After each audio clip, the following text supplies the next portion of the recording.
Good day mga bossing. In this video mga boss, install tao payroll system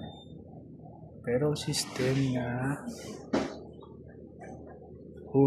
Horila is open source ni siya mga boss, open source na system. So muna ito ang server, kani atong server naka virtual machine lang. Yeah, naka-remote robot. Through script ra ito pumagi sa pag-install mga bossing.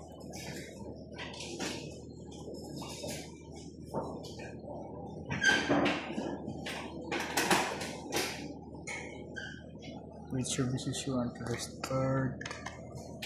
Click lang ito, okay. Lang. So update lang to niya.